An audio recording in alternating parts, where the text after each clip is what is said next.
Hello what's up guys, welcome back to my channel. तो आज हम पढ़ने वाले हैं क्लास 9 एनसीईआरटी हिस्ट्री का एक चुन्नू मुन्नू हिस्ट्री का chapter number 1 the French revolution. Chunnu Munnu तो नहीं है, बड़ा सा तो है, बट फिर भी अगर ये थोड़ा लंबा है तो इसके अलग अलग पार्ट्स आ सकते हैं, या फिर हम ट्राई करेंगे कि एक वीडियो में पूरा सब कवर कर लेंगे।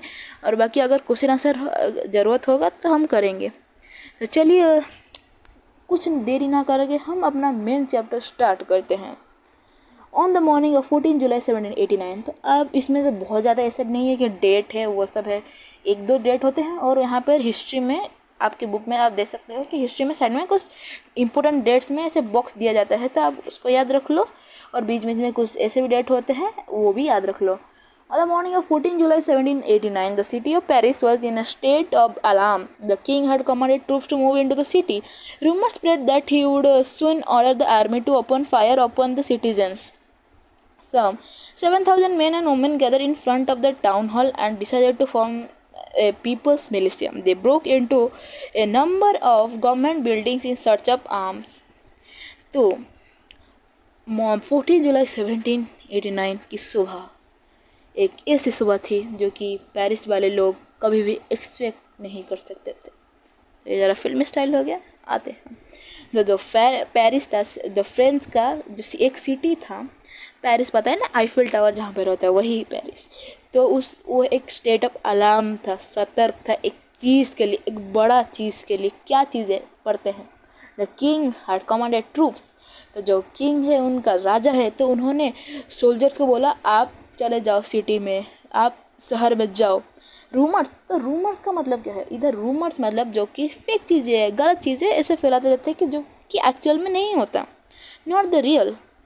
तो उन्होंने स्प्रेड कर दिया था, सारे और फैला दिया था कि राजा के आदमी आ रहे हैं, सोल्जर आ रहे हैं और हमारे ऊपर वो शूट करने वाले हैं, फायर करने वाले हैं, ओपन फायर। तो इसमें इसीलिए सारे डर के कुछ 7,000 मेन एंड वुमेन इसको लड़ने के लिए टाउन हॉल के आगे एक पीपल्स मिलिशिया फॉर्म कर दी। आपके मन में डाउट आ रहा होगा कि पीपल्स मिलिशिया आखिर है क्या? पीपल्स मिलिशिया ऐसा टाइप का ऑर्गेनाइजेशन होगा या फिर ग्रुप है जो कि आर्मी का काम करते हैं या फिर किसी चीज़ के लिए, अपने हक के लिए लड़ते हैं। तो वैसे ही पीपल्स मिलिशिया है, या ना लड़ने के लिए।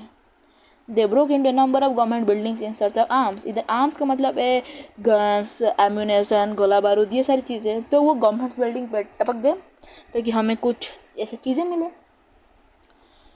फाइनली अब सेकेंड पैराग्राफ में जाते हैं। इसमें ये Finally, a group of several hundred people marched towards the eastern part of the city and stormed the fortress prison, the Bastille, where they hoped to find hoarded ammunition. In the armed fight that followed, the commander of the Bastille was killed and the prisoners released, though there were only 7 of them. Yet the Bastille was hated by all because it stood for the despotic power of the king. The fortress was demolished and its stone fragments were sold in the markets to all those who wished to keep a souvenir of its destruction. तो finally क्या हुआ कि कुछ ऐसे 100 लोग जो group बना के आए बास्टाइल को। बास्टाइल इज़ द फोर्ट्रेस प्रिजन। अगर आपको कभी पूछा जाए कि व्हाट इज़ बास्टाइल, तो आप सीधा सीधा बोल देना ये नहीं, हम ये चाहते हैं फोर्ट्रेस प्रिजन, जहाँ पर एक फोर्ट रहता था, फोर्ट किला रहता है, जहाँ की वहाँ पर प्रिजनर्स को रखा जाता है। तो ये कुछ 100 पीपल्स यहाँ पर आ गए ताकि वो कुछ वहाँ से गन्स ऐसी चीज़ें उठा सकें। तो उस जो आर्म फाइट था उसमें जो बास्टाइल का कमांडर था उनको तो मार दिया। और दूसरी चीज़ उन्होंने क्या की, एक तो उन्होंने गन जो था वो ले गए, और उसमें जो प्रिजनर थे जबकि वो 7 थे तो उन्हें भी छुड़ा के ले गए। तो जो बास्टाइल था वो पूरा ही ख़त्म हो गया था। और बास्टाइल को पीपल इसीलिए हेट करते थे क्योंकि वो किंग का डेस्पोटिक पावर को शो करता था। व्हाट इज़ डेस्पोटिक पावर, ये क्वेश्चन होगा आपका। तो डेस्पोटिक पावर वो पावर होता है जो कि किंग, मतलब मान लो एक बास्टाइल आपके यहाँ खड़ा हो गया, तो वो ना किंग के डेस्पोटिक पावर के लिए खड़ा हुआ था। डेस्पोटिक मतलब वो कि आप, वो राजा दिखा रहा है कि हाँ मेरा यहाँ पर हुकूमत है, रूल करूँगा मैं, तो उसका जो पावर दिखाने के लिए ये बास्टाइल खड़ा किया जाता है। तो इसलिए उसे पीपल हेट कर देते हैं। तो उसके बाद बास्टाइल पूरा डिस्ट्रॉय हो गया। तो इससे बास्टाइल के में एक एक बना होता है स्टोन फ्रेगमेंट से। इधर एक बास्टाइल का पिक्चर है, आप इधर देख सकते हो। ये है बास्टाइल जिसको उन्होंने डिस्ट्रॉय किया था। तो ये बास्टाइल आप देख सकते हैं, इधर मैं आपको दिखा रहा हूँ, इधर तो ये है बास्टाइल। तो उस बास्टाइल में देख सकते हो एक छोटे छोटे फ्रेगमेंट से, मतलब स्टोन फ्रेगमेंट से ऐसे बना होता है, मतलब ये ईंट हो गया ना, ऐसे ऐसे ईंट में बना होता है। तो ये ध्वंस होने के बाद, डेमोलिश होने के बाद एक एक ब्रिक को जो है वो बाज़ार में बेच दिया गया, क्योंकि ऐसे कुछ लोग होते हैं ना जो कि सोचते हैं कि हम ऐसे कुछ हिस्ट्री की चीज़ें रखें यहाँ पे, उन्होंने इसमें इंटरेस्ट होता है ताकि वो एक 100 पीस के लिए रखे, दिखा सके दूसरों को। तो इसलिए ऐसे कुछ लोगों को उन्होंने वो बेच दिया और कुछ ऐसे ले गए। हम जाते हैं अब हमारे थर्ड पैराग्राफ पे। The days that followed saw more rioting both in Paris and the countryside. Most people were protesting against the high price of bread. Much later, when historians looked back upon this time, they saw it as the beginning of a chain of events that ultimately led to the execution of king in France. The most of the people at that time did not anticipate this outcome. How and why did this happen? तो जो days था, मतलब ये सारे destruction के बाद वाले days में भी झगड़ा पेरिस में होने लगे।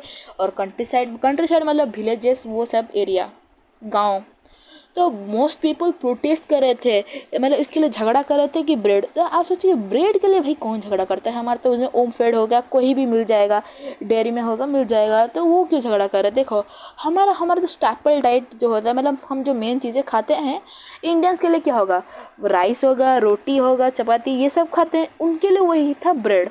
तो ब्रेड उनका मेन चीज़ था। अगर आप उसके ऊपर प्राइस बढ़ा दिए तो ऑब्वियसली कोई प्रोटेस्ट करेगा ना, क्योंकि गरीब लोग कैसे खाएंगे, कैसे जिएंगे वो। तो हिस्टोरियंस जब ये चीज़ें, मतलब जब बैक में ये सारी चीज़ें देखते हैं तो उन्हें ये पता चलता है कि ये एक beginning of chain of events है, जिसमें कि जो किंग था फ्रांस का, उसका एग्जीक्यूट किया गया, मतलब, और वो रहा नहीं, उसकी सारी पावर छीन ली गई। ये देखते हैं ये हाउ और कैसे ये सब चीज़ हुआ। और थोड़ा ये एक इम्पोर्टेंट चीज़ है, आप थोड़ा पढ़ लीजिए। Storming of the Bastille, soon after the demolition of the Bastille, artist made prints commemorating the event. चलो भाई, ये तो बास्टाइल का जब वो डिस्ट्रक्शन किए तो होगा कोई मतलब ऐसा कोई आर्टिस्ट होगा जो देख लिया होगा, अपने आँखों के कैमरा में उसे कैप्चर करके पेपर में उसको प्रिंट कर दिया होगा। यस, वही चीज़। आ जाते हैं हमारे नेक्स्ट टॉपिक में, जो कि है फ्रेंच, इधर रख देते हैं, हाँ, जो कि French society during the late 18th century. देखते हैं French society late 18th century में कैसे थे। इन 1774, और ये इधर आ गया और एक डेट और राजा का भी नाम, Louis 16 the Bourbon family of the king ascended the throne of France. He was 20 years old. अब आप थोड़ा नज़र डालिए, जो जो चीज़ मैं रेड में अंडरलाइन कर रहा हूँ उसे थोड़ा देख लीजिए और याद कर लीजिए। And married to the Austrian princess Marie एंटोनियट।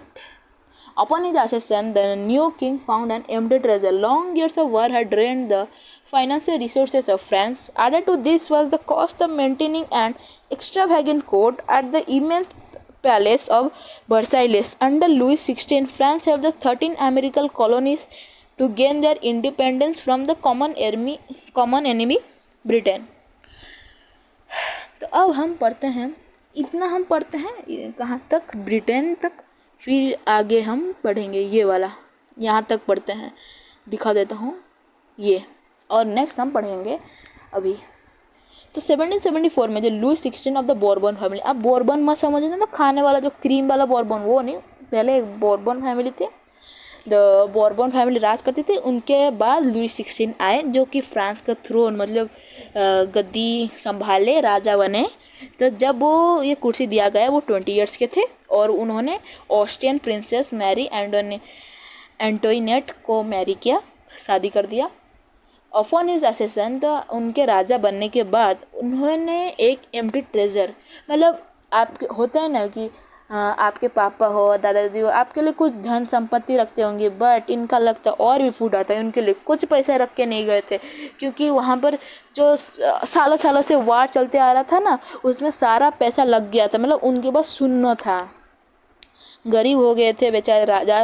तो मतलब लुई 16 के पास कुछ नहीं था, उन्हें बस एक एम्प्टी ट्रेजर दिया गया, वो भी लाइक ले लो, जो भी करना ही करो, हम तो चलते हैं, दे दिया गया एम्प्टी ट्रेजर। तो इस मतलब अगर मान लो आप एक राज्य संभाल रहे हो, तो आपको बहुत सारे रिस्पॉन्सिबिलिटीज़ होंगी, चला आपको ये संभालना है, वो संभालना है, आपको खाना पीना सब संभालना है, बट आपके पास पैसा नहीं है, ये आप कैसे कर सकते हैं। तो इन सबको संभालने के लिए कुछ तो पैसा चाहिए होगा ना। और उसके बाद, इस सब के बाद तो लुई 16 और एक बड़ा कांड कर दिया था। और वो बड़ा कांड क्या था?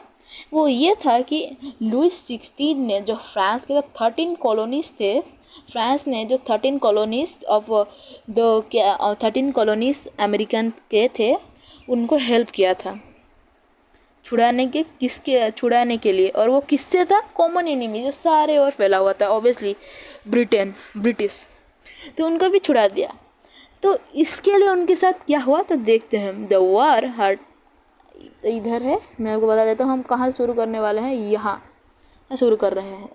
The war added more than $1 billion to a debt that had already risen to more than $2 billion. The lenders who gave the state credit now began to charge 10% interest on loans. So the French government was obliged to spend an increasing percentage of its budget on interest payments alone to meet its regular expenses such as the cost of maintaining an army, the court, running government offices or universities. The state was forced to increase taxes. Yet even this measure would not have sufficed. French society in the 18th century was divided into 3 estates and only members of the third estate paid taxes. तो ये थोड़ा सा बड़ा है, हम एक एक करके समझेंगे। तो ये जो वार था जिसमें वो 13 कॉलोनीज को छुड़ा दिए। पहले तो 2 बिलियन का कर्ज था, 2 बिलियन लीवर्स मतलब उनका वो टाइप का जैसे करेंसी होता है, जैसे कि हमारे इधर रुपीज़ होता है, चाइना में येन होता है, अमेरिका में डॉलर होता है, तो वहाँ उनके लीवर्स था। तो मतलब पहले तो 2 बिलियन की डेब्ट में थे, कर्ज में थे। अब एक और फिर और 2 बिलियन से ज़्यादा उनके पास कर्ज हो गया था। मतलब कर्ज में बेचारे फ्रांस डूब गए थे पूरा। तो लेंडर्स जो अब स्टेट क्रेडिट दे रहे थे तो वो भी 10% इंटरेस्ट लोन्स में कर दिए थे। मतलब जो भी चीज़ लोन लोगे उसमें 10% इंटरेस्ट बढ़ा दिए थे। सो द जो फ्रेंच रिवोल्यूशन था तो उनके पास इतना सारा पैसा का कर्ज था, तो वो ऑब्वियस चीज़ वो क्या ही करते, मतलब जो लोगों से हैं और क्या ही करेंगे ज़्यादा से ज़्यादा, क्योंकि जैसे कि जो भी हो पैसा तो लेना ही होगा, देना ही होगा। तो उसके लिए क्या टैक्स बढ़ाएंगे या फिर पैसा कैसे ही कमाते हैं, क्योंकि उनका तो वो मेन ही सोर्स है उनका टैक्स।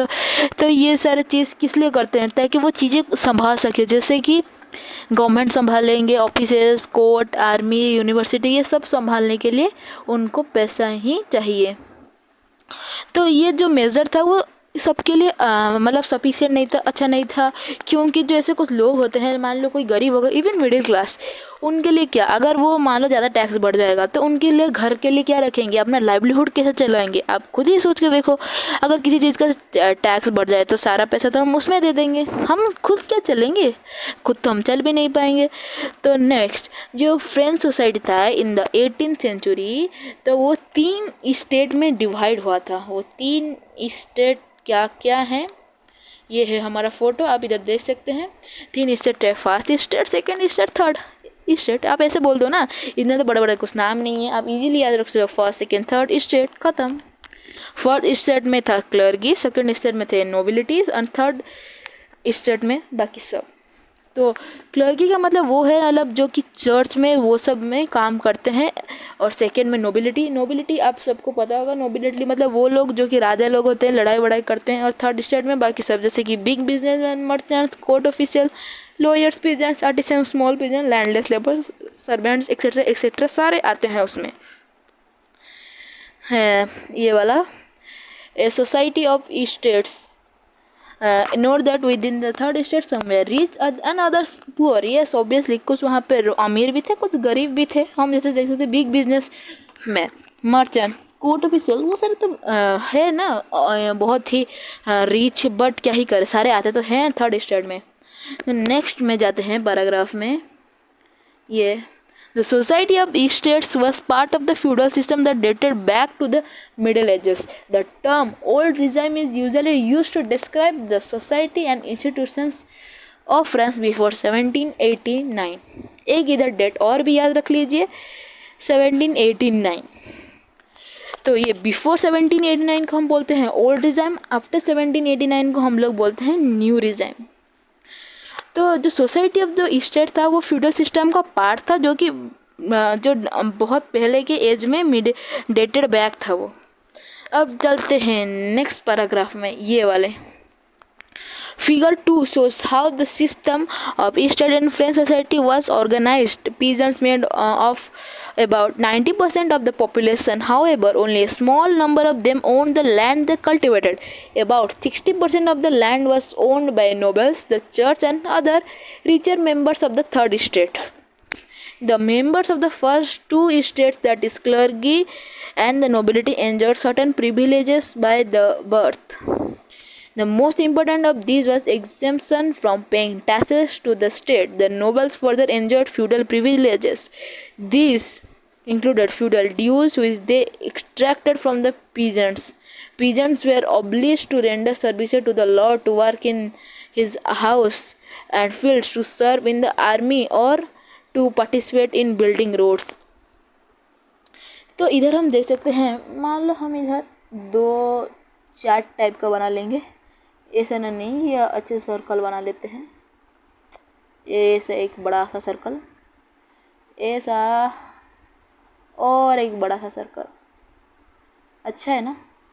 चलो अब इसमें देखते हैं, मान लो ये जो लेफ्ट में है वो है हमारा पॉपुलेशन का, हैंड राइटिंग की तो छोड़ दो, और सेकंड में जो है वो है लैंड प्रॉपर्टी का, लैंड प्रॉपर्टी, यस। तो मान लो इधर पॉपुलेशन है, पॉपुलेशन में हम इधर एक लाइन खींच देंगे और इधर देख सकते हैं, और इधर एक, ये नहीं, ये अच्छा नहीं हो रहा, तो ये थोड़ा गंदा बन रहा है, हम मिटा देंगे, और मान लो ये इतना, यस। तो ये है 10% ऑफ द पॉपुलेशन, बाकी सब पीपल, और बाकी ये सब जो हैं, जो 90% लोग वो हैं क्या, पीजेंट्स। और इस वाले में जो लैंड प्रॉपर्टी में देखेंगे उसमें तो 30% बाकी, और छोड़ो 40% में कोई फ़र्क नहीं पड़ता, और बाकी 60% जो होता है वो ओन करते हैं अदर्स। मतलब मान लो ना ज़्यादा है पीजेंट और कम है बाकी सब, और उसमें तो 60% ओन करते हैं बाकी सब, जैसे कि बिजनेसमैन, मर्चेंट्स, और कम पाते हैं पीजेंट्स। जैसे कि ज़्यादा लैंड किसके पास है, नोबिलिटी के पास, मतलब राजा के पास, मर्चेंट्स के पास, चर्च के पास, ये सब लैंड है, बट पॉपुलेशन में ज़्यादा कौन है, पीजेंट्स। अनइक्वालिटी तो बिल्कुल भर भर के इधर है। तो इसमें जो कुछ सर्टन प्रिविलेजेस, मतलब कुछ ऐसा फ़ायदा होता है जो कि फर्स्ट और सेकंड स्टेट को मिलता है, उनके लिए जो बर्थ प्रिविलेज मिलता है। मतलब अगर आप एक राजा हो तो आपका बेटा भी राजा होगा, उसका बेटा राजा होगा, यही चलता है। तो मतलब ऐसा नहीं होगा कि ये एक डेमोक्रेटिक है, मतलब हमारे जैसे डेमोक्रेटिक एक कंट्री जो इंडिया है उसमें क्या इलेक्शन होता है, इलेक्शन से ही हम अपने रिप्रेजेंटेटिव को चूज़ करते हैं, बट फ्रांस में ऐसा नहीं होता, उनका बेटा यही सिस्टम चलता है, गलत बात है। तो इसके लिए वो कुछ चीज़ें, कुछ उनके लिए, इन दोनों सोसाइटी फर्स्ट और सेकंड स्टेट के लिए भी कुछ वो फ़ायदेमंद चीज़ें भी होते हैं, ये जैसे कि ये दोनों के लिए कुछ फ़ायदेमंद चीज़ें होते हैं, बट इनके लिए ये चीज़ नहीं होता। वो क्या होता है, क्योंकि थर्ड स्टेट वाले टैक्स देते हैं और फर्स्ट और सेकंड स्टेट वाले एंजॉय करते हैं उस टैक्स को, वो लोग बिल्कुल टैक्स नहीं देते, सारे टैक्स उसको देते हैं, और एंजॉय उसका कौन करता है, फर्स्ट और सेकंड स्टेट। तो मतलब वो कुछ नहीं कर सकते, टैक्स देते हैं लाइक, और उनको क्या, उनके पास सब पैसा आ गया, सब आ गया, और उसका क्या ही करे, क्या करे। अगर कुछ वोट होता तो ऐसा कुछ होता, बट वो नहीं, उसका तो बेटा एंजॉय करेगा, वाह, मतलब मैं राजा हूँ तो मेरा बेटा भी राजा होगा, एंजॉय भाई, क्या चीज़ है। तो लाइक उनको जो पीजेंट्स होते हैं वो तो एटलीस्ट बहुत गरीब थे, जो बिग मर्चेंट्स थे वो कैसे भी करके अपना पेट चला लेते हैं, क्योंकि वो तो बड़े रिच, थोड़े रीच होते हैं ना, तो कैसे भी करके वो चला लेते हैं। बट तो पीजेंट्स होते हैं वो उनका क्या, वो तो काम करेंगे जिसमें उनको ज़्यादा टैक्स लगेगा, मतलब उनको और भी कुछ काम करना है जिससे कि वो अपना लाइवलीहुड चला सकते हैं। और वो लाइवलीहुड कैसे चलाते हैं, किसी के घर में काम करते हैं, बड़े बड़े में काम करते हैं ताकि थोड़ा पैसा अर्न कर सके। लाइक वो आर्मी भी करते हैं, बिल्डिंग रोड बिल्डिंग को बनाते भी हैं वो सब। अब नेक्स्ट चलते हैं ये वाला पैराग्राफ में। The church to extracted its share of tax called tax from the peasants and finally all members of the third estate had to pay taxes to the state. This included a direct tax cost tally and a number of indirect taxes which were levied on articles of everyday consumption like salt or tobacco.